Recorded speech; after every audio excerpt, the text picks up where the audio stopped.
यो ब्रह्माणं विदधाति पूर्वं यो वै वेदांश प्रहिणोति तस्मै तमहं देवमात्मबुद्धिप्रकाशं मुमुक्षुर्वै शरणमहं प्रपद्ये.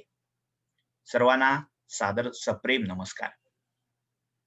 आपण या अधिक महिना निमित्त, पुरुषोत्तम मासानिमित्त गेला महिनाभर दर बुधवार गुरुवारी जे हे महाभारतातलं गीता सप्तक इथे पाहतोय, त्या सगळ्या विचार सत्रातला आजचा हा शेवटचा भाग आहे. आजपर्यंत जेवढ्या आपण गीता या पाहिल्या, आतापर्यंत एकूण 6 गीता पाहून झाल्या. सुरुवातीचं एक व्याख्यान आपण समग्र गीता वाङ्मय ह्याचा एक धावता आढावा त्याच्यात घेतला होता. सगळ्याच गीता या धावता झालेल्या आहेत.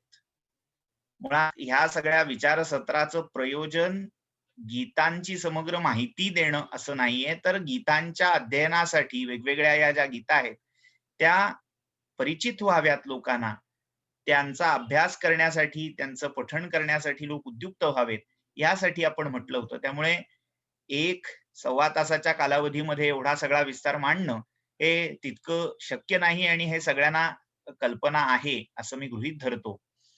त्यामुळे जी काही धावपळ अर्थाच्या विवरणाच्या दृष्टीने इथे केली त्याबद्दल मी पुन्हा एकदा सर्वांचा क्षमा प्रार्थी आहे. मात्र हेतू प्रयोजन हे लक्षात घेऊन याकडे सगळे श्रोतृगण पाहतील अशी अपेक्षा मी इथे व्यक्त करतो. आता आजची जी गीता आहे ती गीता म्हणजे कामगीता या नावाने प्रसिद्ध आहे. काम ह्या शब्दाचे आपण अनेकविध अर्थ जाणतोच, मात्र इथे जो काम नेमका सांगितलेला आहे तो कोणता काम आहे ते आपण बघूया. ही गीता आपण पाहिलेल्या जवळजवळ सगळ्याच अन्य गीता या शांती पर्वामध्ये महाभारतातल्या आलेल्या होत्या. ही गीता मात्र जी आहे ती अश्वमेधिक नावाच्या पर्वातली आहे. एक मी छोटा सगळ्यांसाठी प्रयत्न करतो की पीडीएफ फाईल, पीडीएफ फॉर्मॅट मध्ये ती सगळी गीता सगळ्यात छोटी असल्यामुळे इथे ठेवली आहे. तर मी शेअर स्क्रीनच्या माध्यमातून ती दाखवायचा प्रयत्न करतो. सगळ्यांना ती दिसत असेल तर आपण ठेवूया, नाही तर पुन्हा बॅक टू पॅव्हेलियन आपण जसं कालपर्यंत पाहिलं तसं बघू. ही मी पीडीएफ इथे ओपन केली आहे. दिसतेय सगळ्यांना?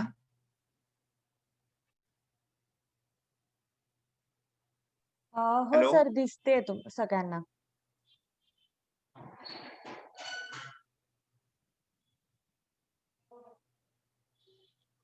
जरा अजून थोडी मोठी करायला हवी आहे म्हणजे हो, काही गरज नाहीये सर, दिसतेय व्यवस्थित. ठीक आहे, ठीक आहे. नाही असली तर आपल्याला दुसऱ्या विंडो मध्ये ओपन करता येईल, तसा काही प्रश्न नाही. वाटत असेल तर वेळीच सांगा, म्हणजे एकदा सुरू करण्याच्या आधी आपल्याला करता येईल. एकदा सुरू झालं की मग पुन्हा येणं. नाही, व्यवस्थित दिसतेय, काहीच प्रॉब्लेम नाही. हा, एकच मिनिट.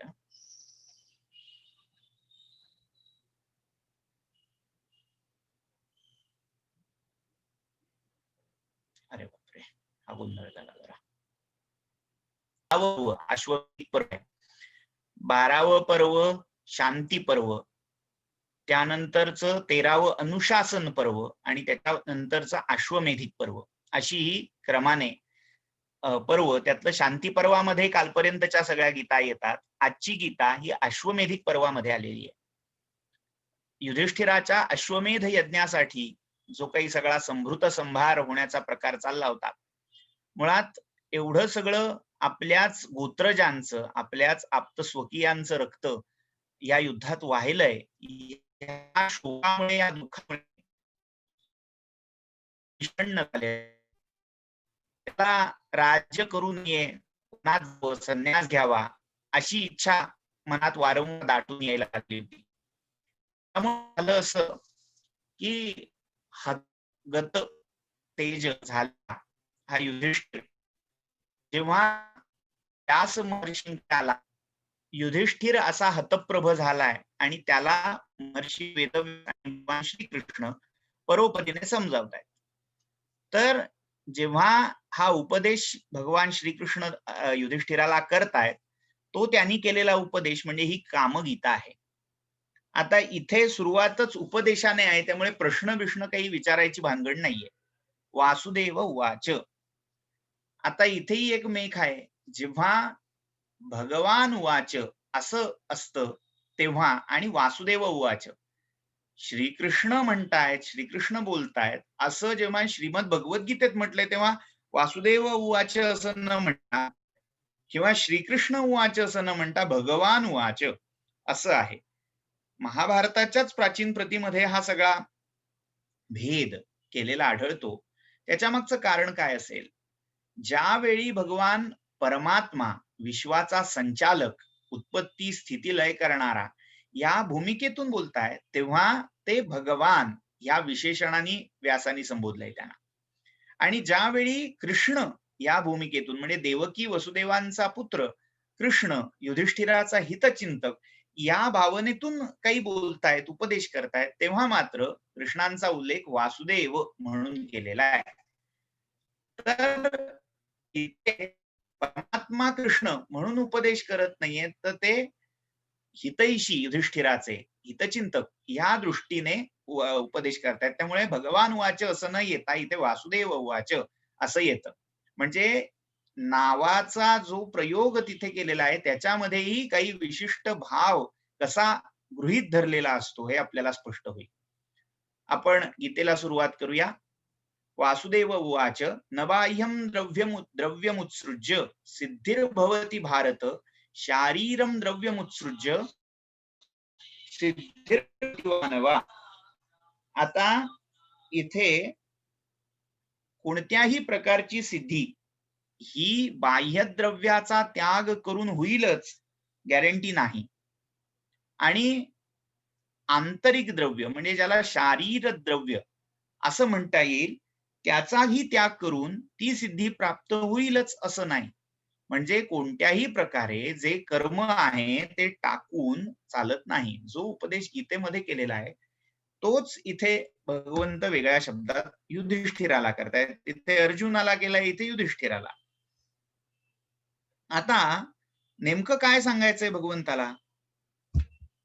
न बाह्यम द्रव्यमुत्सृज्य. थोडक्यात घर, दार, संपत्ती, कपडे लत्ते जे काही बाह्य आहे, जे आंतरिक नाही, आपलं नाही, उपाधी म्हणून जे लागलेलं आहे ते सगळं बाह्य आहे. मग अगदी अंगावरच्या कपड्यापासून जे जे काही मिळवलेलं आहे, बाहेरून आणलेलं आहे, ते सगळं बाह्य. मग अशनम मे वसनम मे जाया मे बंधुवर्गो मे, हे सगळे जे मे मे मे करून जोडलेले आहेत ते सगळे बाह्य. मग त्यांचा त्याग करून सिद्धी म्हणजे आत्मसिद्धी, मोक्षसिद्धी प्राप्त होते असं नाही. हे भारता, हे भरत कुलोत्पन्ना युधिष्ठिरा, हे पक्क जाण की बाह्य गोष्टींचा त्याग करून सिद्धी मिळतेच असं नाही. आता इथे सिद्धीचा अर्थ अष्टसिद्धी, चमत्कारी शक्ती असा घ्यायचा नाही. इथे सिद्धी या शब्दाचा अर्थ मोक्ष किंवा आत्मबुद्धी, आत्मसिद्धी असा करायचा. तर बाह्य गोष्टींचा त्याग करून ती मोक्षाची सिद्धी प्राप्त होईलच असं नाही. आणि शारीरम द्रव्यमुत्सृज्य, शरीर संबंधी जे काही द्रव्य आहे म्हणजे स्वतः संबंधी, थोडक्यात आपल्या शरीराशी संबंधित जे काही द्रव्य आहे त्याचा त्याग करून म्हणजे आत्मिक गोष्टींचा त्याग करून होतेच असं नाही. म्हणजे थोडक्यात बाह्य गोष्टींचा त्याग केला. आता शरीरावश्यक, शरीरोपयोगी अशा ज्या गोष्टी आहेत म्हणजे अगदी अन्न पाण्याचं वर्जन केलं किंवा जे काही देहाला लागणारे उपभोग आहेत, विषयोपभोग आहेत, त्यांचा त्याग केला तरीही सिद्धी मिळतेच असं नाही. बाह्यद्रव्य विमुक्तस्य शारीरेषु च गृह्यतः यो धर्मो यत् सुखम चैव द्विषताम अस्तु तत्तव. आता ते म्हणतायत बाह्य पदार्थांपेक्षा वेगळं होऊन जे काही शारीरिक सौख्य, शरीरोपभोग मिळतात किंवा त्याच्यामध्ये घडून जातात आता यो धर्मो यत सुखम चैव, बाह्य गोष्टींमधून बाजूला होऊन जे केवळ शारीर उपभोगामध्येच अडकून शरीराची उपभोगाची टकळी सुरू ठेवतात. म्हणजे काय, थोडं समजून घेण्यासारखं आहे. बाह्य गोष्टींचा त्याग म्हणजे थोडक्यात क्रियांचा त्याग, कर्माचा त्याग. आणि कर्माचा त्याग करून जे उपभोगाची, शरीराच्या उपभोगांची, म्हणजे थोडक्यात एखाद्याने कामधाम सोडून दिलं, नोकरी धंदा होता, व्यापार होता, तो सोडून दिला, आणि भूक मात्र त्याची गेली का? नाही, भूक तर तशीच आहे. त्यामुळे भुकेच्या वेळी भूक लागते, खातोय चारी ठाय, मात्र त्याला नोकरी धंदा काही करायचा नाही. तर हे काही खरं नव्हे. यातून जे सुख प्राप्त होईल ते सुख हे अतिशय वाईट सुख आहे, अधम, जघन्य असं सुख आहे. आणि ते कोणाला असू दे, जे तुझा द्वेष करतायत, तुझे शत्रू आहेत, त्यांच्या पुरतं हे सुख राहो. म्हणजे तुला हे सुख असं मिळवायची इच्छाही होऊ नये, आणि मिळालं तरी तू ते स्वीकारू नयेस. तुझ्या शत्रूंना ते लखलाभ होवो सुख. शरीर सुख, शरीर भोगातून प्राप्त झालेलं सुख, आणि जेव्हा बाह्य कर्माचा त्याग होतोय मात्र शरीर सुख हे कायम राहतंय. अनेक बोके संन्यासी कॅटेगरीतले लोक असे असतात, बाह्य सगळ्या गोष्टींचा त्याग करायचा, मात्र शरीराच्या उपभोगांचा त्याग करायचा नाही. हा या श्लोकातला प्रकार आहे. तो तुझ्या शत्रूंच्या बाबतीत असला तर असो, तुझ्या बाबतीत मात्र असू नये, असं कृष्ण म्हणतात. द्व्यक्षरस्तु भवेन मृत्यु, त्र्यक्षरम ब्रह्म शाश्वतम, ममेति द्व्यक्षरो मृत्युर न ममेति शाश्वतम. खूप मोठा संदेश कृष्णाने इथे दिलाय. द्व्यक्षरस्तु भवेन मृत्यु, द्व्यक्षर हा मृत्यू आहे. त्र्यक्षरम ब्रह्म शाश्वतम, आणि त्र्यक्षर म्हणजे काय, तर शाश्वत ब्रह्म हे त्र्यक्षर आहे. आता याला अजून अनुगीतेचा जो उल्लेख मी पहिल्या दिवशी केला होता, त्या अनुगीतेमध्ये याला समांतर श्लोक सापडतो. त्याच्यामध्ये पाठवेद थोडासा आहे. द्व्यक्षरस्तु भवेन मृत्यु, त्र्यक्षरम अमृतम स्मृतम. आता मृत्यू या शब्दातली अक्षर मोजली तर द्व्यक्षर 2 अक्षर आहेत, आणि अमृत या शब्दातली जर अक्षर मोजली तर ती 3 आहेत. त्यामुळे अमृत आणि मृत्यू हे अनुक्रमे 3 आणि 2 अशा अक्षराचे बनलेले शब्द. हेच कृष्णाला म्हणायचंय का? कृष्ण म्हणतायत मृत्यू द्व्यक्षर आहे, याचा अर्थ मम हा जो शब्द आहे तो मृत्यू आहे. ममेति द्व्यक्षरो मृत्यू. मृत्यू या शब्दातली 2 अक्षर इथे अपेक्षित नाहीयेत. इथे अपेक्षित आहेत मम हे म्हणण्यातून अभिव्यक्त होणारी जी प्रवृत्ती आहे, मनोभूमिका आहे, ती भगवंत सांगतायत. हे माझं आहे असं जे मानणं आहे, असं जे म्हणणं आहे, तो मृत्यू आहे. ममेति द्व्यक्षरो मृत्यू न ममेति च शाश्वतम. आणि अमृत शाश्वत काय आहे, न मम असं म्हणणं हे शाश्वत आहे. आपल्याकडच्या छोट्या छोट्या धार्मिक कृती, धार्मिक ज्या परंपरा आहेत, त्याच्यामधून केवढा मोठा दार्शनिक अर्थ लपलेला आहे तो आपल्याला इथे लक्षात येईल. आपण सगळं कर्मकांड पूजा करून झाली, यज्ञ करून झाला की शेवटी काय म्हणतो, इदं न मम, हे माझं नाही.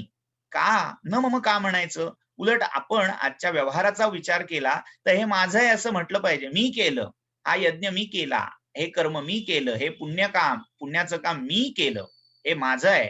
कारण व्यवहाराच्या दृष्टीने त्याचं पुण्य आपल्यालाच मिळायला हवं. ते आपल्याकडे त्याला पोचवण्याचं काम हे मम भाव करेल अशी आपली अपेक्षा असते व्यवहारात. त्यामुळे आपण काम झालं की क्रेडिट लगेच घ्यायचा प्रयत्न करतो. अगदी साधी गोष्ट आहे, एखादी इमारत बांधून झाली की इमारत कोणी कोणी बांधली, अगदी कोणी बांधली ते कशाला, कोणाच्या हस्ते उद्घाटन झालं त्याची पाटी लगेच खाली लावली जाते. हे काय आहे तर क्रेडिट घेतलं जात आहे. इदम मम हा भाव आहे, हे माझं आहे हा भाव आहे. आणि हा जो माझं माझं म्हणण्याचा भाव आहे तोच मृत्यू आहे. तिथेच सगळ्या नाशाची सुरुवात होते. त्यामुळे ह्या मम पासून सुटा आणि न मम इकडे जोडा. पूजेच्या अंती जे न मम म्हणायचंय ते काय आहे तर अमृत आहे. अमृताचा उच्चारच जणू काही तो यजमान करतो का तर हे जे कर्म आहे ते माझं नाहीच मुळी. मी आत्मस्वरूप आहे आणि कर्म हे अविद्या स्वरूप आहे. भगवत्पाद श्रीमद आद्यशंकराचार्यांनी बृहदारण्यक भाष्यामध्ये हे स्पष्ट केलेलं आहे. अविद्येती कर्म नाम. अविद्या म्हणजे कर्म नाम. कर्म म्हणजेच अविद्या, अविद्या म्हणजेच कर्म. म्हणजे थोडक्यात कर्म म्हणजे माया आहे आणि ज्ञान केवल शुद्ध ज्ञान म्हणजे ब्रह्म आहे. त्यामुळे ज्ञान व्हायचं असेल तर कर्म सोडायला लागेल. आता इथे कर्म सोडायला लागेल याचा अर्थ पुन्हा अनेक लोक चुकीच्या पद्धतीने घेतात. कर्म म्हणजे जे यदृच्छेने होणारं शरीरोपयोगी नित्य कर्म आहे त्याचा त्याग नव्हे. जे काम्य नैमित्तिक किंवा अभिलषित असं कर्म आहे त्याचा त्याग. त्या कर्म केल्यानंतर जे जी अहंता येते, जे ममत्व येत आहे त्याचा त्याग हा अपेक्षित आहे. तो त्याग घडावा यासाठी इदं न मम असं म्हणायची पद्धत आपल्याकडे रूढ झाली. तेच कृष्ण सांगतायत न ममेति च शाश्वतम. इदं न मम म्हणून जे काही समर्पित केलं जाईल ते शाश्वत होईल, ते अमृतत्वाला प्राप्त होईल. आणि हे माझं असं म्हणून जे होईल ते नष्ट होईल, ते मृत्यूला प्राप्त होईल. आपणही आत्मपरीक्षण करण्यासारखं आहे. जेव्हा आपण एखादी कृती ही माझी आहे, हे मी केलं, हे माझ्यामुळे संभव झालं असं म्हणतो, तेव्हा त्याची होणारी त्या कर्माची होणारी गती आणि हे मी नाहीच केलं, हे परमात्म्याने करून घेतलं, ही परमेश्वराची श्रींची इच्छा आहे. या भावनेतून जे कर्म केलं जातं ते कर्म. आता या दोन्ही कर्मामध्ये जमीन आसमानाचा भेद आहे. त्यामुळे त्याची जी गती होते त्या कर्माची तीही एकाची गती मृत्यू आहे आणि दुसऱ्याची गती शाश्वत अमृत आहे. ब्रह्म मृत्यू ततो राजन आत्मन्येव व्यवस्थितौ अदृश्यमानौ भूतानी योधयेताम असंशयम. ब्रह्म आणि मृत्यू म्हणजे अमृतत्व आणि मृत्यू हे दोन्ही आत्मनीयेव व्यवस्थित. हे राजा स्वतःमध्येच स्थित आहेत हे ओळख. गीतेमध्ये जे भगवंतानी सांगितलंय उद्धरेद आत्मनात्मानम आत्मानम अवसादयेत आत्मैव, या सगळ्यामध्ये आत्मा स्वतःच स्वतःचा उद्धार करणारा आणि स्वतःच स्वतःला बुडवणारा असा असतो. तसाच ब्रह्म ही आत्मगत आहे आणि मृत्यू ही आत्मगत आहे. त्यामुळे ब्रह्म मृत्यू हे आत्म्याठायी आहेत हे जो ओळखतो आणि अदृश्यमानव भूतानी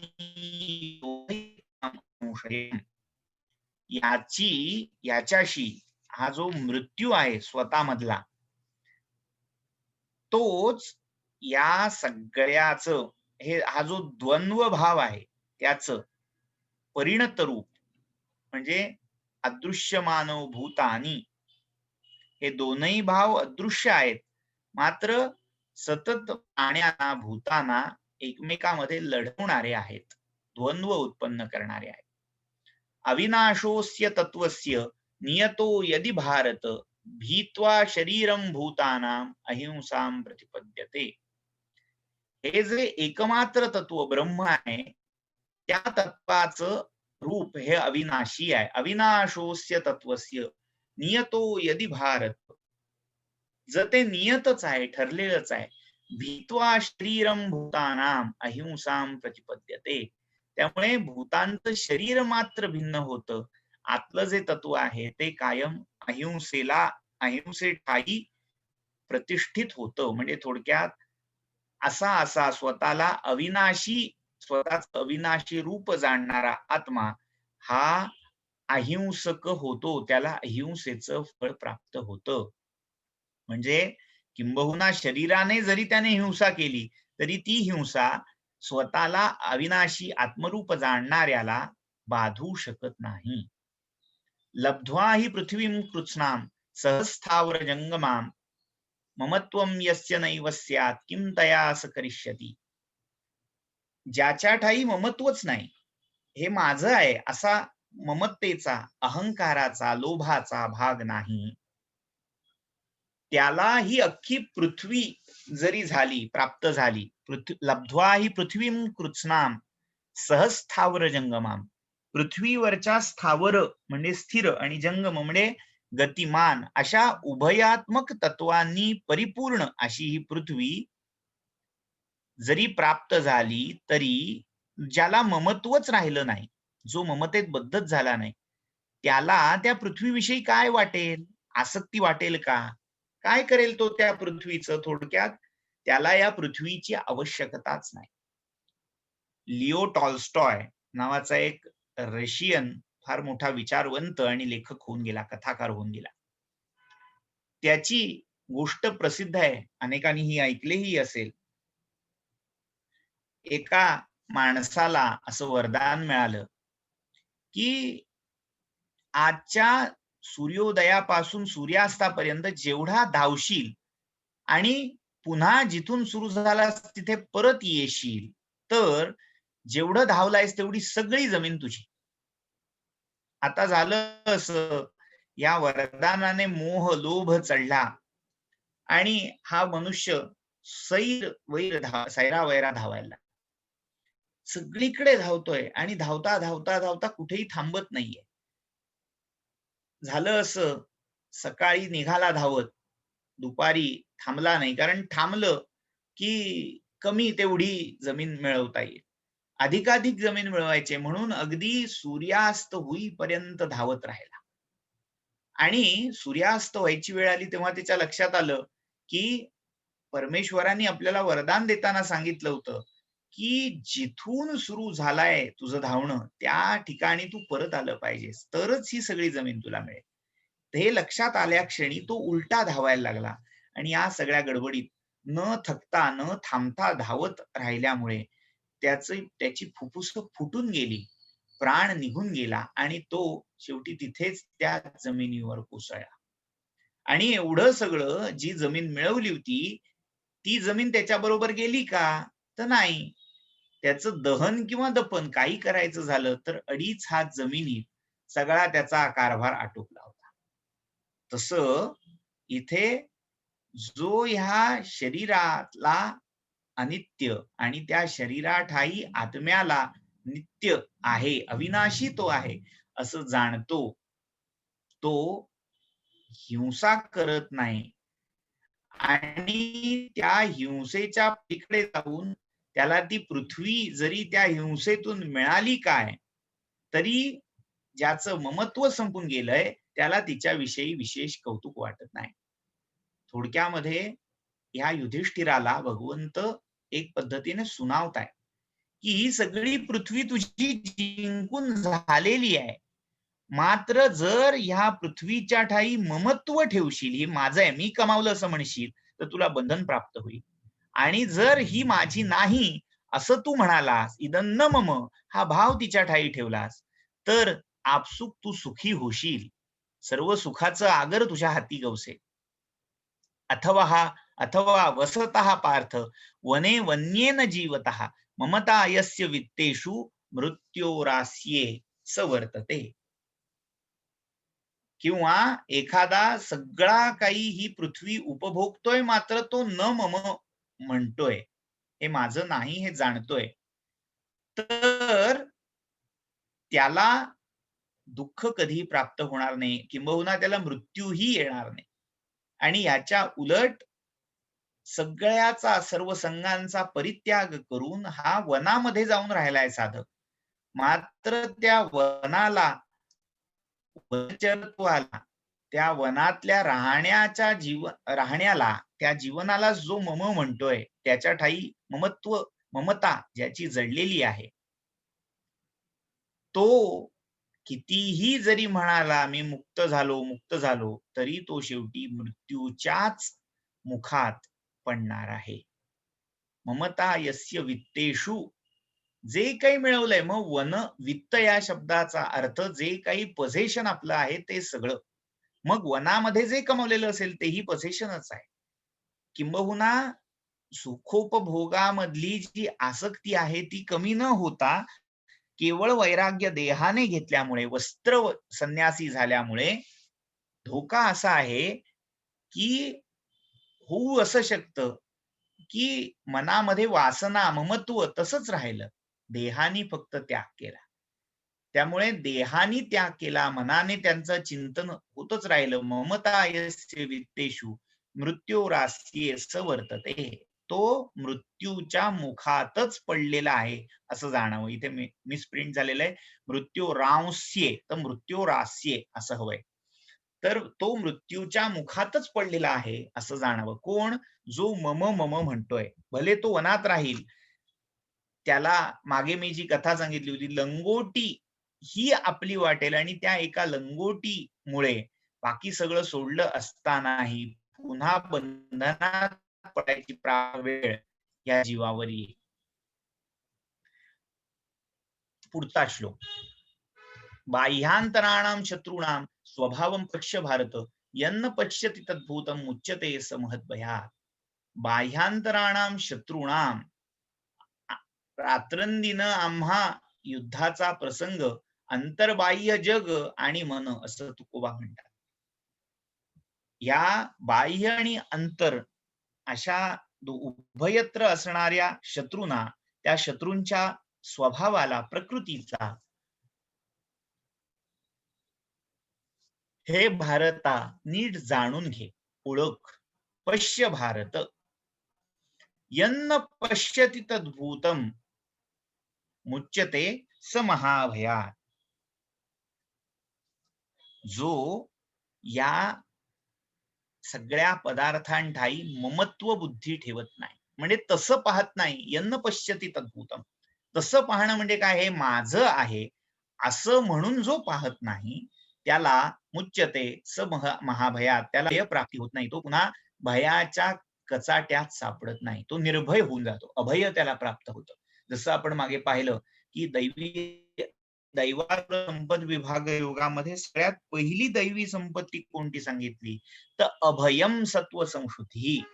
अभय ही पहिली दैवी संपत्ती आहे, त्याला अभयाची प्राप्ती होते. पुढे भगवंत म्हणतात, कामात्मानं न प्रशंसन्ति लोके, कामात्मानं न प्रशंसन्ति लोके, नेहा कामा काचिदस्ति प्रवृत्तिः, सर्वे कामा मनसोंग प्रभूता, यान पंडिता संहरते विचिंत्य. कामात्मानं न प्रशंसन्ति लोके, ज्याचं मन कामनामध्ये आसक्त नाही त्याचीच प्रशंसा या लोकी होते. इहलोकी जो कामनात आसक्त झालेला नाही त्याचीच प्रशंसा होते, म्हणजे ज्याने कामनांवर विजय प्राप्त केलाय त्याचीच प्रशंसा, त्याचीच स्तुती होते. ह्याच्या उलट नेहा कामा काचिदस्ति प्रवृत्ती, आता ही जी प्रवृत्ती होत असते ती कामनेच्या शिवाय होऊ शकत नाही. म्हणजे कोणतंही काम करायला आपण जेव्हा प्रवृत्त होतो तेव्हा आपल्या मनामध्ये प्रवृत्ती असते, म्हणून तर ते करायला आपण धजावतो. ती प्रवृत्ती जर मनात नसेल तर ते कर्मच संभवणार नाही. आणि काही वेळेला उलटही दिसतं की तो कर्म करत राहतो आणि कधीतरी प्रवृत्ती उत्पन्न होते. तर नेहा कामा काचिदस्ति प्रवृत्तिः, अकामा काचित प्रवृत्तिः न अस्ति न इह अस्ति असं विधान आहे. प्रयोजनमनुद्दिश्य मंदोपि न प्रवर्तते असं सुभाषितकार सांगतात. प्रयोजन असायलाच हवं. त्यामुळे प्रयोजन काय, तर कामना हेच सगळ्याचं प्रयोजन आहे. आपल्याला कशाची ना कशाची तरी इच्छा आहे. आता आपण हे सगळं माझी बडबड का ऐकतोय, आपल्याला काहीतरी शिकायची इच्छा आहे, वाचायची नवीन इच्छा आहे, म्हणून आपण हे ऐकतोय. जर ती इच्छा नसती तर ह्या कर्मासाठी आपली प्रवृत्तीच झाली नसती. आपण छान बाहेर पावसाचा आनंद घेत, चहा पीत बसलो असतो. पण तसं न करता आपण हे कर्म करतोय का, तर त्या कर्मामागे आपला हेतू आहे, आपलं प्रयोजन आहे. त्यामुळे प्रयोजन नसताना कोणत्याही प्रकारची कर्म प्रवृत्ती या लोकात दिसत नाही. सर्वे कामा मनसोंग प्रभूता. मनापासून, मनाच्या शरीरापासून, आता मनाचं स्वतंत्र शरीर आहे, त्या मानस शरीरापासून या सगळ्या कामनांची उत्पत्ती होते. यान पंडितः संहते विचिंत्य. ज्या कामनांना नाहीस करून, ज्या कामनांवर विजय मिळवून ही हे जे ही जी कामना आहे तिला संपवून, संहार करून जे पंडित आहेत ते विजेते होतात. कशामुळे, तर ही कामना सर्वे कामा मानसोंग प्रभूता, केवळ मनाच्या कल्पनेतून उत्पन्न झालेले आहे. हे जाणून जो त्या सगळ्या कर्मातल्या कामाला संहार करून टाकतो, तोच खरा पंडित आहे, असं उपलक्षण इथे ध्वनित केलं गेलंय. भूयो भूयो जन्मनोऽभ्यास योगात योगी योगम सार मार्गम विचिंत्य दानं च वेदाध्ययनं तपश्च काम्यानि कर्माणि च वैदिकानि. जो योगी आहे, योगाद योगी योगम सार मार्गम विचिंत्य, आपल्या कर्मयोगाद्वारे हा जो योगी आहे तो सार मार्ग, सार तात्पर्य त्याचं चिंतन करून भूयो भूयो पुन्हा पुन्हा जन्म घेऊन, पुन्हा पुन्हा जन्म मरणाच्या फेऱ्यात अडकून अभ्यास योगाद्वारे पौनः पुण्याने काय करतो, दानं च वेदाध्ययनं तपश्च काम्यानि कर्माणि च वैदिकानि. दान, वेदाध्ययन, तप, काम्य कर्म ही सगळी संपन्न करून घेतो. व्रतम यज्ञान नियमान ध्यान योगान कामेन यो नारभते विदित्वा यद्यच्चायम कामयते सधर्मो नयो धर्मो नियमस्तस्य मूलम. व्रतम यज्ञान नियमात ध्यान योगात. व्रत, यज्ञ, नियम, ध्यान योग कामेन यो नारभते विदित्वा, कामाला दूर करण्याच्या कामनेने यांची सुरुवातच जो करत नाही, म्हणजे या कर्मांच्या भानगडीतच पडत नाही, थोडक्यात गीतेमध्ये ज्याला नैष्कर्म्य असं म्हटलेलं आहे, ती अवस्था प्राप्त करण्याच्या हेतूने यद्यच्चायम कामयते सधर्मो, जो ते कर्म करेल तो त्याचा धर्म होईल. नयो धर्मो नियमस्तस्य मूलम. नय हा त्याचा धर्म आहे आणि तो धर्मच, तो नियम, त्याने केलेला नियम हा त्याच्या धर्माचं मूल आहे. आता थोडं विचित्र विधान आपल्याला वाटू शकेल. व्रत, यज्ञ, नियम, ध्यान योग, काम या सगळ्यांचं अर्जन जो धर्मासाठी म्हणून करतो, या सगळ्यांचं अर्जन धर्मार्जन व्हावं या हेतूने करतो, त्याला काय प्राप्त होतं, तर त्याला तो धर्म प्राप्त होतो. मग या सगळ्यांचं आचरण जे काम्य स्वरूपात करतात, काम ठेवून करतात, त्यांचं काय होतं, व्रत, यज्ञ, नियम, ध्यान हे सगळं धर्मासाठी मात्र करायचंय, धर्म प्राप्ती व्हावी यासाठी, ना की त्यातून आपल्याला काही प्रत्युपकार कोणी करेल. म्हणजे अनेक लोक दान देतात, म्हणजे काय, आपल्या आप्तस्वकीयांनाच येऊन दान द्यायचं, म्हणजे त्याच्या बदल्यात आपल्याला ती मंडळी आणखीन काहीतरी चांगलं देतील या अपेक्षेने दान केलं जातं, ह्याला दान म्हणायचं नाही. व्रत करतात म्हणजे काय, मेहून जेवायला बोलवायचं, असं काही लोकांचं व्रत असतं. आता ते व्रत मेहून म्हणून कोणाला बोलावतात, जे आपल्याच ओळखीतले नातेवाईक आप्तस्वकीय असतील त्यांना जेवायला घालतात. हे व्रत नव्हे, ज्याच्यामध्ये प्रत्युपकाराची, परतफेडीची अपेक्षा आहे ते व्रत असू शकत नाही. यज्ञ जे आहे ते पण असेच, लोकांनी मला चांगलं म्हणावं, लोकांनी माझं नाव घ्यावं यासाठी मी यज्ञ केले, तर त्या यज्ञाला अर्थ नाही. त्या यज्ञाच्या रक्षणासाठी यज्ञ करणं हे तिथे अपेक्षित आहे. तीच गोष्ट नियमांची, तीच गोष्ट ध्यानाची. ह्या सगळ्या गोष्टी दुसऱ्या कशाच्या तरी कामनेने जर केल्या गेल्या तर त्या सगळ्या करून न केल्यासारख्याच आहेत, नष्ट होणाऱ्या आहेत, नाश पावणाऱ्या आहेत. मात्र केवळ धर्माने सांगितलंय म्हणून जो या कर्माचं, या सगळ्या सत्कर्मांचं आचरण करील त्याची ती सत्कर्म ही अनंत होऊन राहतील. त्यांचा अंत त्याच्या पुण्याची गणना कोण करी असं होऊन जाईल. गाथा कामगीता कीर्तयन्ति पुरविदः शृणु संकीर्त्यमानास्ता अखिलेन युधिष्ठिर. आता इथे कामाने गायलेल्या गीता, कामाचे उद्गार हे पुरावित, पुराण वेत्ते वर्णन करतात, सांगतात, कीर्तन करतात त्याचं. शृणु संकीर्त्यमानास्ता. आता त्या कामगीता, कामगाथा कोणकोणत्या आहेत त्या मी तुला सांगतो. त्या आहे युधिष्ठिरा, नीट लक्ष देऊन ऐक. आता कामगीता खरी सुरू होते. काम उवाच नाहं शक्नुपायेन हंतुम भूतेन केनचित. कोणत्याही उपायाद्वारे भूतांकडून मी जिंकला जाऊ शकत नाही. का?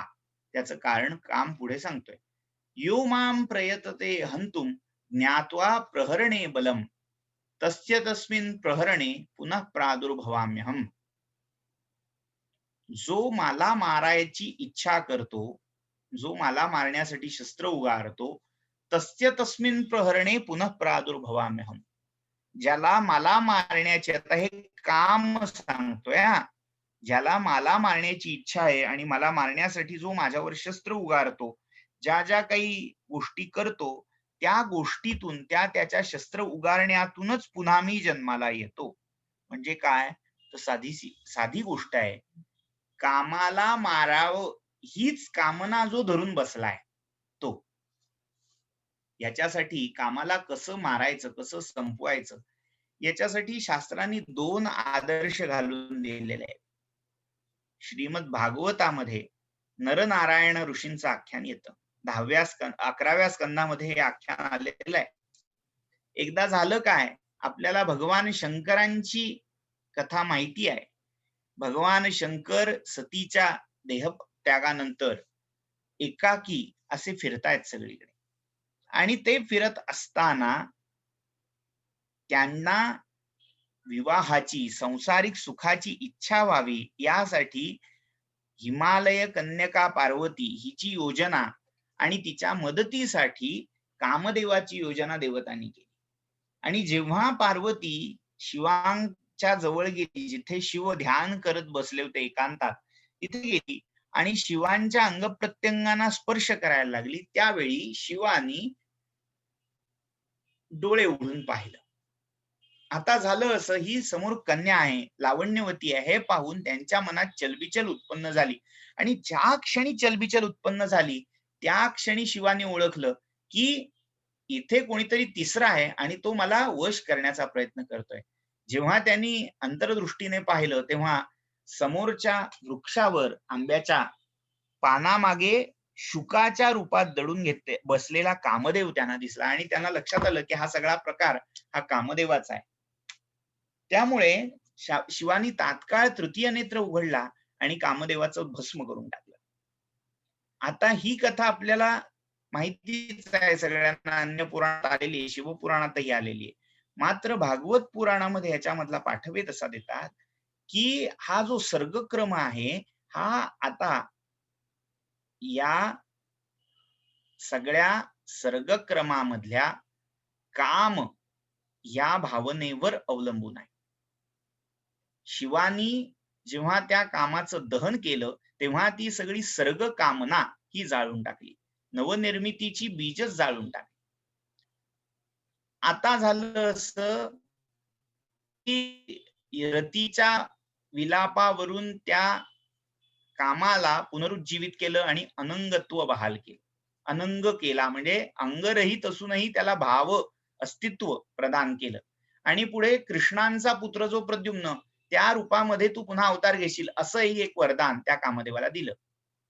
आता ही एक कथा कामाला संपवावं कसं याचा मार्ग दाखवणारी आहे. हठ योगाचं अवलंबन करून हठाद्वारे या कामाला जिंकावं. किंवा दुसरा मार्ग काय? तर दुसरा मार्ग हा राजमार्ग आहे, राजयोग आहे. तो नारायणाचा मार्ग आहे. भागवतातल्या कथेचा जो मी उल्लेख केला 11व्या स्कंधात कथा येते, नर आणि नारायण हे भगवान आदिनारायणाचे अवतार. धर्म आणि मूर्ती यांची ही दोन अपत्य. हे दोघं विश्वाची धारणा व्हावी यासाठी कठोर तपाचं आचरण करत बद्रिकाश्रमी विशाला नगरीमध्ये राहत होते. आणि ते यांचं कठोर तप पाहून सगळ्या देवता चलबिचल झाली देवतांच्या मनात, की हे आपलं पद हिरावून घेतील. म्हणून सगळ्यांनी कामदेवाला मध्यस्थी केलं आणि त्यांना मोहण्यासाठी पाठवून दिलं. आता झालं असं, या सगळ्या देवतांच्या पाठिंब्याने शेफारलेला हा अनंग हा नारायणाला आणि नराला मोहवण्यासाठी तिथे आला. आता जेव्हा त्या कामदेवाने बाण मारले आणि त्या बाण मारण्यातून नारायण हे आपल्या समाधीतून क्षुब्ध होऊन बाहेर येत आहेत की काय अशी परिस्थिती उत्पन्न झाली. तेव्हा नारायणांनी स्वतः आपलं विसर्जित केलं, स्मित केलं आणि कामाला सांगितलं, कोणाच्या सांगण्यात आलायस ते मला माहिती आहे. माझ्यापासून त्या देवाला इंद्राला कोणतंही भय नाही असं जाऊन तूच सांग. मला तुझ्या स्वर्गाची काही मात्र इच्छा अपेक्षा नाही असं त्याला सांग. असं नारायणाच्या कामाला बजावलं. आणि जाता जाता म्हणाले, तुमच्या सगळ्यांसाठी एक भेटही मी देतो, तिचा स्वीकार करावा असं सांगितलं. आणि नारायणाने आंब्याच्या झाडाच्या चिकाने आपल्या उरूवर मांडीवर एका सुंदर स्त्रीची आकृती काढली आणि त्याच्यावर चापटी मारल्यावर ही स्त्री खरोखर सजीव समूर्त होऊन उभी राहिली. भगवान नारायणांचे अवतार नारायण ऋषी यांच्या उरूपासून उत्पन्न झाली म्हणून तिचं नाव उर्वशी असं पडलं. आणि त्या उर्वशीचं लावण्य इतकं अफाट होतं की त्या लावण्याला पाहून साक्षात कामदेव पण लाळ घोटायला लागला. इंद्रालाही कामवासना आपल्या संतुलनामध्ये कंट्रोलमध्ये ठेवता आली नाही. तर कामाला जिंकण्याचा हा दुसरा मार्ग राजयोग राजमार्ग आहे की त्याचा कोणताही विरोध न करता सहज स्वभाव राहणं, जे जे आहे ते साक्षी भावाने पाहणं हा राजयोग आहे. त्यामुळे काम जे म्हणतोय, जे कोणी मला मारायची इच्छा करतात त्यांची मारायची इच्छा, त्यांना मला मारण्यासाठी त्यांनी निवडलेलं आयुध याच्यामधूनच मी पुनरुज्जीवित होतो. म्हणजे मला मारण्याची कामना ही शिल्लक राहिल्यामुळे मी मरत नाही असं काम स्वतः सांगतोय. यो मां प्रयतते हंतुम यज्ञैर्विविध दक्षिणैः जंगमेष्विव धर्मात्वा पुनः प्रादुर्भवाम्यहम्. आता जो विविध दक्षिणांनी युक्त अशा यज्ञाद्वारे मला मारण्याची इच्छा करतो, तो काय? जंगमेशु इव धर्मात्मा, तो पण चंचल झाला, तो पण तत्वापासून ढळला. त्याला आपण मला मारण्यात मला संपवण्यात यश प्राप्त झालं नाही हे जाणावं. कारण यज्ञामध्येच तो घडून गेला. यज्ञामध्ये घडून त्याने इच्छा काय केली तर कामाला मारण्याची इच्छा करायची. खरं यज्ञामधून कामाला काय कोणालाच मारण्याची इच्छा न करणं, यज्ञासाठी म्हणून यज्ञ करणं हे महत्वाचं आहे. जो कर्मयोगाचा खरा भाव आहे, गर्भितार्थ आहे तो. तर असा जंगमेष्विव धर्मात्वा पुनः प्रादुर्भवाम्यहम्. अजून बरंच पुढे काही सांगण्यासारखं आहे. मी थोडक्यात आता शेवटच्या श्लोकांवर जातो. योमां प्रयतते हंतुम तपसा संशित व्रता तपसी तस्याथ पुनः प्रादुर्भवाम्यहम्. तपाद्वारे जो मला जिंकायची इच्छा करतो त्याच्या तपातूनच मी पुन्हा उत्पन्न होतो. जो धृती म्हणजे स्थिर बुद्धीने मला जिंकायची इच्छा करतो त्याच्या स्थिर बुद्धीतून पुन्हा मी जन्माला येतो. यो मां प्रयतते हंतु मोक्षमास्थाय पंडिता, कोणी मोक्षाची इच्छा करून मोक्ष मोक्षाचा आश्रय करून मला जिंकायची इच्छा करतात, तस्य मोक्षरतिस्थस्य नृत्यामीच हसामीच, त्याला मोक्षाची कामना असल्यामुळे पुन्हा त्याच्या त्या मोक्ष कामनेमध्येच मी नाचतो, खेळतो, बागडतो, पुन्हा पुनरुज्जीवित होतो. अवध्या सर्वभूतानां अहमेकः सनातनः. त्यामुळे हे युधिष्ठिरा तू पक्क जाण की हा काम जो आहे तो सर्व भूतांकडून अवध्य आहे, कोणीही त्याला नष्ट करू शकत नाही. शिवांच्याही बाबतीत म्हटलं जातं, विवाह करुनी मदन जाळीला मग मदन मैत्र इंदू सेविला. विवाह करण्याच्या आधी मदनाला जाळलं, मात्र विवाहानंतर पुन्हा त्या मदन मित्र इंदूला सेविलं म्हणजे धारण केलं आणि पर्यायाने कामालाही स्वीकारलं. त्यामुळे काम हा कोणाच्यानेही मारता येण्याजोगा नाही. मग काम संपवण्यासाठी काय कर, तस्मात् त्वमपितं कामं यज्ञैर्विविध दक्षिणैः धर्मे कुरु महाराज तत्र ते स भविष्यती. आता तो जो काम आहे त्याचा नाश करणं तुला शक्य नाहीये, मग काय कर, केवळ धर्माचा काम कर, म्हणजे धर्माची प्राप्ती व्हावी एवढीच कामना ठेवून यज्ञांचं यजन कर. यजस्व वाजिमेधेन विधिवत दक्षिणावता अन्यैश्च विविधैर्यज्ञै समृद्धैः आप्तदक्षिणैः. विविध आप्त दक्षिणांनी समृद्ध अशा यज्ञांनी त्या यज्ञ पुरुषाचं यजन कर. त्यातून साधेल काय, तू निष्काम होशील. यज्ञाचं यजन करता करता करता एक वेळ अशी येईल की तुझा काम हा आपसूक गळून जाईल. लक्षात घ्या, इथे गोंधळ असा होतो, यज्ञ कशासाठी करायचे, कामनांच्या पूर्तीसाठी यज्ञ करायचे नाहीये, तर निष्काम होता यावं यासाठी जर यज्ञ केला म्हणजे धर्माची प्राप्ती व्हावी, सत्कर्माची तती संतती वाढत राहावी, सत्कर्माचा प्रचार प्रसार केवळ मात्र व्हावा, त्याच्यातून बदल्यात मला स्वर्ग मिळावा, अमुक मिळावं, तमुक मिळावं अशी इच्छा ठेवली नाही तर काय होईल, तर ते निष्कामत्व सिद्ध होईल, म्हणजे काम आपसूक मारला जाईल. कामाला मारण्याची इच्छा न करता कर्म करत राहणं हाच कामाला मारण्याचा सर्वोत्तम उपाय आहे, असं भगवंत या कामगीतेच्या माध्यमातून सांगताय. स त्वमिष्ट्वा महायज्ञे समृद्धै आप्तदक्षिणै कीर्तिम लोके पराम प्राप्य गतिमग्र्याम गमिष्यसी.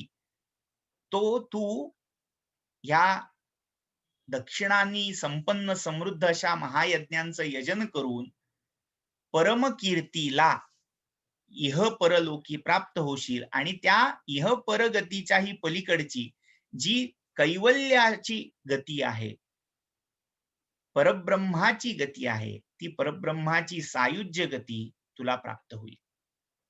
थोडक्यात गीतेमध्ये सांगितलेला जो निष्काम कर्मयोग आहे, तो निष्काम कर्मयोगच कामगीतेच्या माध्यमातून भगवंतांनी इथे या कामगीतेत मांडलेला आहे. पहिल्या दिवशी मी जो एक सिद्धांत मांडला होता की या सगळ्या गीता या मूळ भगवद्गीतेच्या एकेका अंशाचा केलेला स्वतंत्र परिष्कार आहे. म्हणजे सगळ्याचं सार म्हणा किंवा सगळ्याचं बीज म्हणा, हे श्रीमद भगवद्गीता आहे, हे निर्विवाद. मात्र अशा वेगवेगळ्या गीतांमध्ये गीतेच्या एखाद्या बीज स्वरूपातल्या सूत्र स्वरूपातल्या विचाराचा कसा विस्तार झालेला दिसतो, हे आपल्याला अभ्यासता येतं या गीतांच्या माध्यमातून. त्यामुळे आता इथे हा कामगीतेचा भाग आपण थांबवूया. एकूण हे गीता सप्तकाचं विचारसत्र इथे सुफळ संपूर्ण झालं असं घोषित करतो.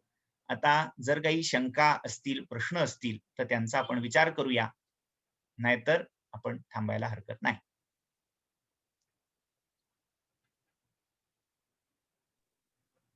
कोणाला काही प्रश्न आहेत का? हॅलो, आवाज येतोय का? हो हो. सर, माझा आवाज येतोय तुम्हाला? साई शंकर ऐवळे यांनी हात वर केलेला दिसतोय. त्यांना काही हो. विचारायचंय का? बोलू का? हा, हो, बोला बोला. हे आपण ज्यावेळेस हे प्रत्यक्ष अभ्यासतो, तत्वज्ञान, भगवद्गीता, उपनिषद, आता हे सप्तक तर ऐकलंच. आता हे सगळं हो ऐकल्यानंतर जाणवतं आपल्याला, की ह्या ज्या काही गोष्टी दिसतात, अनित्य गोष्टी बाजूला आहेत आपल्या, ज्या आपल्या जन्माबरोबर आपल्याला चिकटलेल्या असतात. वस्तू असेल, व्यक्ती आहेत, म्हणजे आप्त, स्वकीय वगैरे सगळे हो नाती.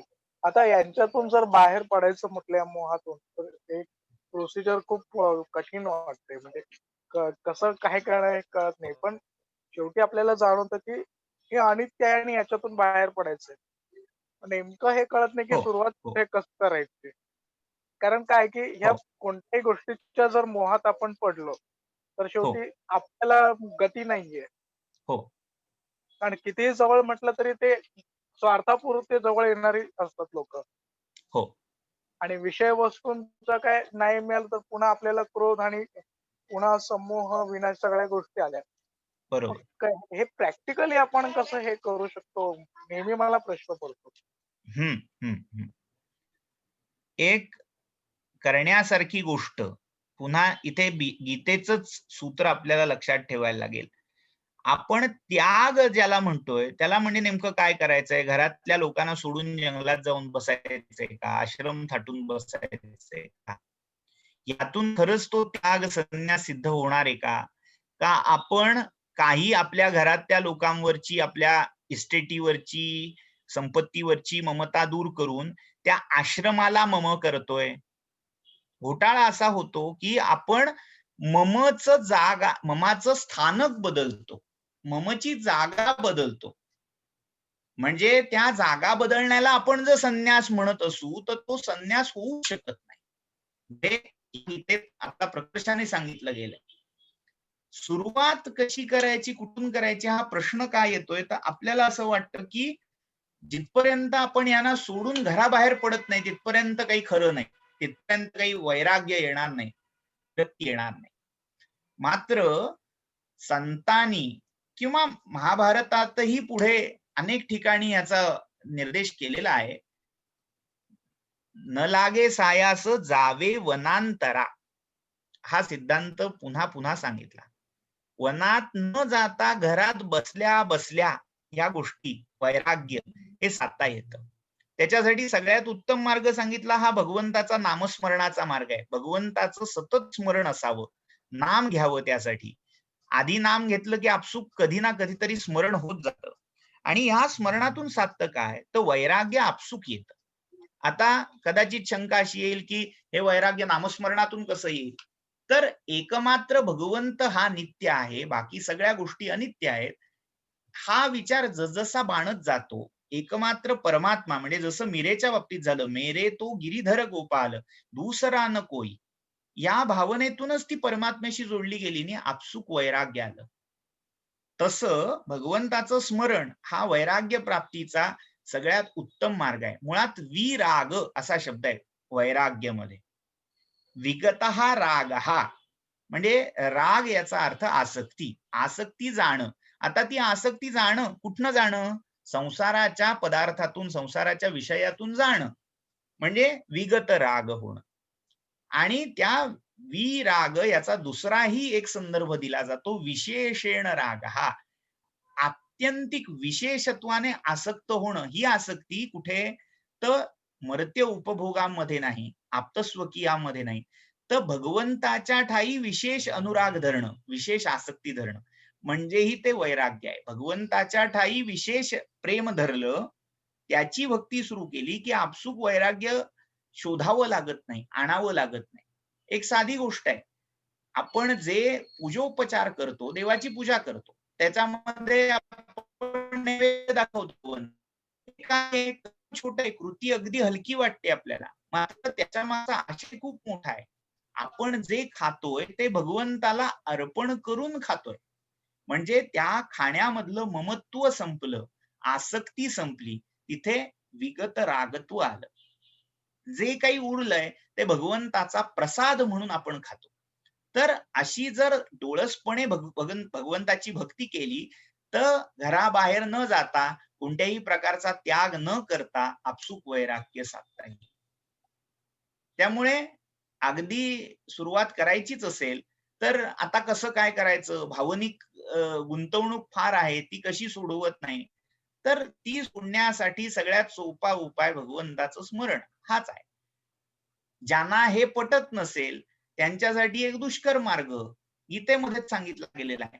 तो म्हणजे अभ्यास करायचा. अभ्यास कसला अभ्यास?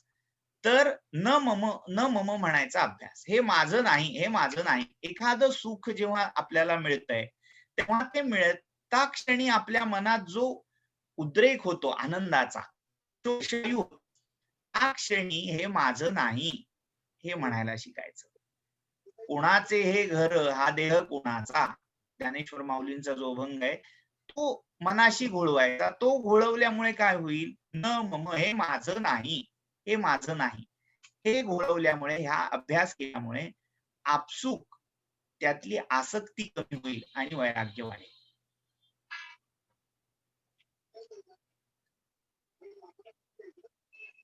हॅलो, हो, आलं लक्षात. म्हणजे ह्याच्यामुळे आपण वस्तू आणि व्यक्ती म्हणजे कोणाच्याही मोहातून आपण बाहेर पडू शकतो. पण हो हळूहळू होईल हो सगळ्या गोष्टी. एकदम म्हटलं मी हो. आज तू हा रूप पिपी नाही होणार. हा हॅलो. पिपीलिका मार्ग आहे. म्हणजे मुंगी जशी एखादं भक्ष्य पाहते आणि क्रमाक्रमाने टप्प्याटप्प्याने हळूहळू चालत चालत तिथपर्यंत पोहोचते, हा सगळा मार्ग तसा आहे. एखादा भाग्यवान साधकामध्ये असा असतो की ज्याला वाटतं की वैराग्य प्राप्त आणि त्याला वैराग्य प्राप्ती होते, असा अगदी एखादा असतो. तो विहंगम मार्गी साधक ओळखायचा. आणि असे जे हळूहळू चुकत माकत कधीतरी पोचतात ते पिपीलिका मार्गी साधक म्हणावे. सामान्यांसाठी तेच योग्य आहे. म्हणजे एकदम हो विहंगम होणं कठीण आहे. पण हो पिपीलिका मार्ग सोपा आहे म्हणायचं मग. कारण हो आपण एवढं मटेरियल जगामध्ये जगतो की आपल्याला पटकन बाहेर निघणं कठीण होतं. हो हो.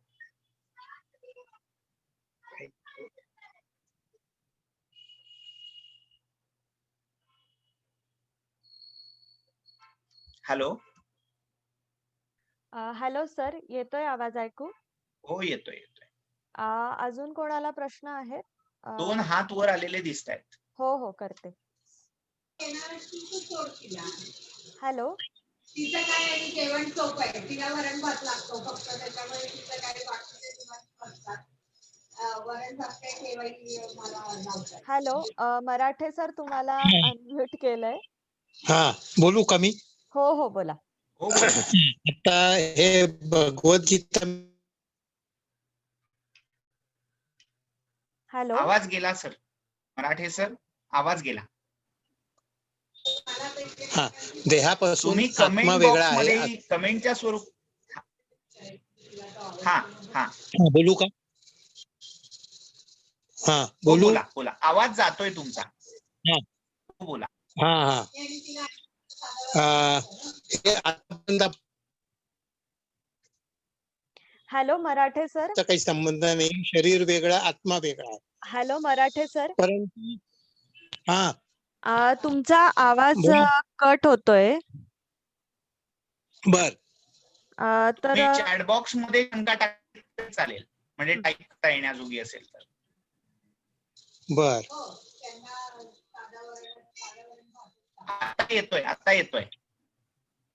हा, तर मी एक पुस्तक वाचलं, विश्व चैतन्याची अनुभूती, रघुनाथ नारायण शुक्ल. त्याच्यात त्यांनी दिलं की चार्वाक, बौद्ध किंवा व्यूम यांच्या अनात्मवादामध्ये ते आत्मा मानतच नाही. तर मग आपण नक्की काय समजायचं हे आपण समजायचं का कुठल्या ते मताचे बरोबर आहोत? समजायचं? आपल्याला चार असेल तर आपल्याला कुठलं मत पटतंय त्याच्यावर अवलंबून आहे. आपण चार्वाकवादी आहोत का? हा, चार्वाकवादी असू नाही तर नाही. आपण मानायला हरकत नाही, धरून चालत असत. हा, तेच आहे की जर आपल्याला आत्मा नावाची काहीतरी वस्तू आहे, देह, इंद्रिय, हा, मन, बुद्धी, विज्ञान या पलीकडे जाऊन काहीतरी चेतना आहे असं जर आपल्याला वाटतंय, आपल्याला हा, जाणवतंय, तर मग त्यांनी बरोबर. सांगितलेलं ऐकायची गरज नाही. म्हणजे हा हे हा सांगण्यासारखं असं आहे की बाजूचा म्हणतो अरे तुला आई बाबा नाही, तू अनाथ आहेस, त्याने सांगून मी अनाथ होणार आहे का? नाही, नाही, तसं अजिबात चार्वाक बौद्धांनी सांगून आत्मा नाही, माझा असणारा आत्मा नाही. नष्ट होणार आहे का? नाही. आत्मा आहे तिथेच आहे. कोणी काय म्हणावं हा त्याच्या मताचा, अभिरुचीचा प्रश्न आहे. त्यामुळे मतमतांतराच्या गोतावळ्यात न जाता आपला अनुभव हा जे प्रमाण पटेल, आपल्या मानावा. विवेकाला जे पटेल ते. स्वतःला बरोबर. हा, बरोबर. थँक्यू. स्वतःचा अनुभव हा परम प्रमाण आहे. दुसरा काय म्हणतो, बरोबर. शास्त्र काय सांगतं, याच्यापेक्षा अनुभव काय सांगतो हा महत्वाचा. बरोबर, अगदी बरोबर. थँक्यू. चव्हाण सर. सर नमस्कार. नमस्ते. नमस्कार सर. नमस्कार सर. म्हणताय सर मस्त. हो, बोला बोला. सर काही नाही, धन्यवाद. नेहमीप्रमाणे हे आपलं सगळं एक्सलंट होतच नेहमीप्रमाणे. आणि तुम्हाला बऱ्याचदा लेक्चर झाल्यावर अशी शंका येते की आम्ही निशंक झालो. तर आम्ही निशंक होण्यापेक्षा आम्ही निशब्द झालेलो असतो. कारण याच्यानंतर काय त्याला बोलायचं किंवा काय विचारायचं हे सुद्धा कित्येकदा सुचत नाही. तर त्यामुळे सगळं अप्रतिमच होतं. आता तुम्ही सांगताय तसा तो अभ्यास निदान नाम घेण्याचा तरी सुरू करायला एनर्जी मिळावी हीच अपेक्षा. आणि अप्रतिम विवेचन सर. थँक्यू. धन्यवाद. धन्यवाद. तुमचं कायम ग्रुपवरच अस्तित्व आश्वासक असतंच, त्याचा पुन्हा एकदा प्रत्यय आला. म्हणजे तुम्ही असल्यावर ग्रुपवर असं वाटतं की आगे बढ़ते रहो, हम पीछे है तुम्हारे, या प्रत्यय येतो असला की. धन्यवाद. अजून कोणाला काही शंका आहेत? सर आपल्या आयोजकांची वेळी मर्यादा आपल्याला लक्षात. हा, बोला. सर सई म्हणून आहे, त्यांचा एक प्रश्न आहे की कर्ण ही व्यक्तिरेखा महाभारतात कशी वर्णन केलेली आहे, याबद्दल सांगा. कर्ण ही व्यक्तिरेखा महाभारतामध्ये कुंपणावरची व्यक्तिरेखा म्हणून दाखवता येईल. सत्य आणि असत्य या दोन कंपाऊंडमध्ये घातलेलं एक कुंपण आहे. आणि एक जीव, एक व्यक्ती या कुंपणावर बसली, जसं त्याच्या नशिबाचं आणि कर्माचं वारं येतंय, तो कधी इकडे झुकतोय, कधी तिकडे झुकतोय, अशाची पूर्ण महाभारतभर झालेली आहे. कधीतरी मोहाच्या क्षणी जेव्हा त्याने एक चुकीचा निर्णय घेतला, त्या एका निर्णयाच्या मागे आयुष्यभर झालेली फरफट म्हणजे कर्णाचं चरित्र आहे. त्याला मनापासून जी तत्व धर्म पटतोय, दिसतोय, ते दिसत असून, पटत असून त्याच्यानुसार आचरण करण्याची सोय त्याने स्वतःची घालवून घेतलेली आहे. ज्यावेळी दुर्योधनाने त्याला राज्य देऊ केलं, अंगराज्य, तो एकमेव आयुष्यातला त्याचा टर्निंग पॉइंट होता. त्या दुर्योधनाचं राज्य देण्यामागचं प्रयोजन काय आहे, हेतू काय आहे, हा लक्षात घेऊन त्याच्या मागचा स्वार्थीपणा, पाप हेतू हा ओळखून जर कर्णाने ते नाकारलं असतं तर काहीतरी महाभारत वेगळं होऊ शकलं असतं. मात्र कर्णाने तिथे ते नाकारलं नाही, स्वीकारलं, आणि मग गोंधळ सुरू झाला. मनामध्ये धर्माचा विचार होता, धर्म करायचा होता, दानशूर, दानवीर म्हणून तो प्रसिद्धही होता. मात्र त्या पूर्ण धर्माचरणाला, त्या दानवीराला साजेस असं आचरणाचं कोंदण त्याचं राहिलं नाही. म्हणजे अगदी जसं म्हणतात की पातेलीभर सुंदर बासुंदी केली, मात्र एक कण मिठाचा त्याच्यात पडला आणि सगळं होत्याचं नव्हतं झालं. तसं सगळी पातेली धर्माची, दानाची, कर्माची छान होती, पराक्रमही अप्रतिम होता, अद्वितीय योद्धा होता, मात्र दुस्संगती, कुसंगती या एका मिठाच्या खड्याने सगळी बासुंदी कर्णाची नासवून टाकली. जे मृत्युंजयकार किंवा राधेय नावाच्या कादंबऱ्यामध्ये त्याचं उदात्तीकरण केलं गेलेलं आहे. ते उदात्तीकरण काहीसं एकांगी आहे. म्हणजे महाभारताचा पूर्ण समग्र विचार न करता व्यासानी ती सहेतुकपणे व्यक्तिरेखा तशी दाखवलेली आहे. म्हणजे इतिहासामध्ये घडलेली असो असं माना किंवा एक रंगवलेली व्यक्तिरेखा म्हणून माना, त्या व्यक्तिरेखेचं दैव हतकत्व हे महत्वाचं आहे. की कितीही धर्म केला तरीही घेतलेल्या चुकीच्या निर्णयामुळे, घेतलेल्या चुकीच्या संगतीमुळे कशी त्या धर्माचीही हानी होऊ शकते, कर्म मातीत जाऊ शकतं, हे त्या कर्णाच्या चरित्रामधून आणि चारित्र्यामधून महाभारताने दाखवले.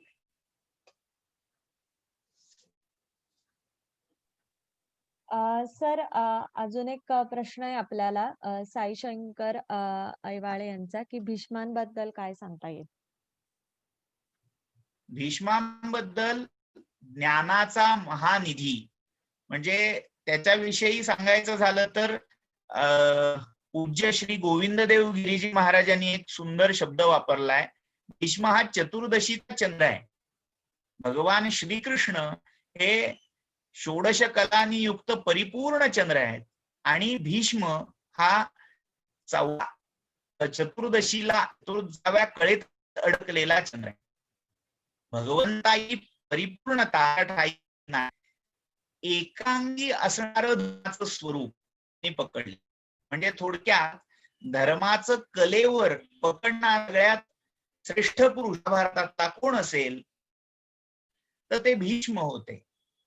मात्र त्यांनी पकडलं होतं धर्माचं कलेवर, धर्माचं शरीर. धर्माचा आत्मा त्यांना प्राप्त झाला नाही. स्वतःच्या वैयक्तिक प्रतिज्ञेच्या परिपालनासाठी कौरव वंशाचा नाश ओढवला तरी चालेल, ते त्यांनी होऊ दिला.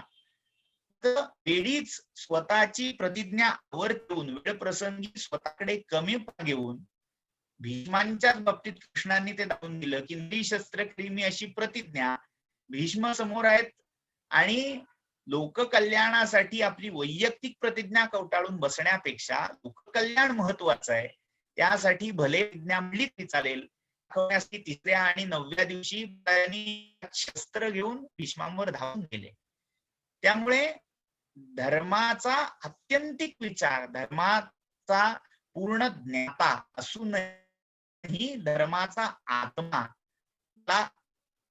आपल्या धर्मातून पकडता आला नाही, तो महात्मा म्हणजे भीष्म.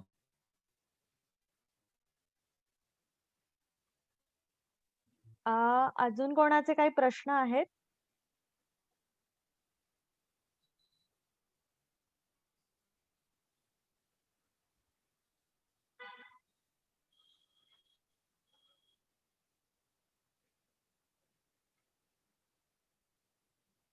हॅलो. हा सर, बहुतेक तरी नाही आहेत कोणाचे प्रश्न. एकच मिनिट. हॅलो सई, तुम्हाला अनम्यूट केलेलं आहे. ओके. नमस्कार सर. हा सर, धन्यवाद. तुम्ही हॅलो. हॅलो सई. ऍक्च्युली मला तेच विचारायचंय की hello Sai madam. Hello Sai madam. आवाज येतोय? तुमचा आवाज अडकतोय, त्यामुळे आवाज काहीच येतोय सर? नाही हा नाही बोला मॅम. नाही येते. हा, तुमचा आवाज अडकतो ओके. आहे. हॅलो. हा, आता बोलून बघा. Hello Sai madam. येतोय सर आवाज? हा लॅग येतोय आवाजामध्ये.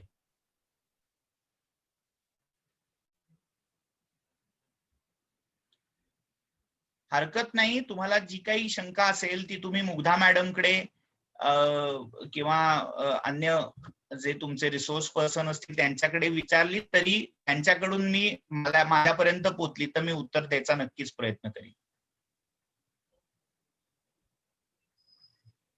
हे काय आपलं विचारसत्र संपलं म्हणजे पुन्हा काही भेटायचं नाही, तोंड बघायचं नाही असं काही नाहीये. तुम्हाला जर काही अशा शंका असतील तर मुग्धा मॅडमकडे फॉरवर्ड करा. मुग्धा मॅडम मला पाठवतील, त्यांची यथाशक्य यथामती उत्तर देण्याचा मी निश्चित प्रयत्न करेन. माझ्या अंदाजान आयोजकांना पुढची वेळेची मर्यादा आहे, अवधी आहे, त्यांनाही पुढे दुसरं सेशन आहे, त्यामुळे माझ्या अंदाजाने आपण इथे थांबलेलं बरं. पुन्हा एकदा मी प्रोलिफिक लँग्वेज सोल्युशन्स, अन्वीक्षा संस्कृत विभाग, हमप्राठा महाविद्यालय आणि शंकराचार्य मठ नारायणपेठ पुणे या सगळ्या आयोजक संस्थांचा मनपूर्वक आभारी आहे.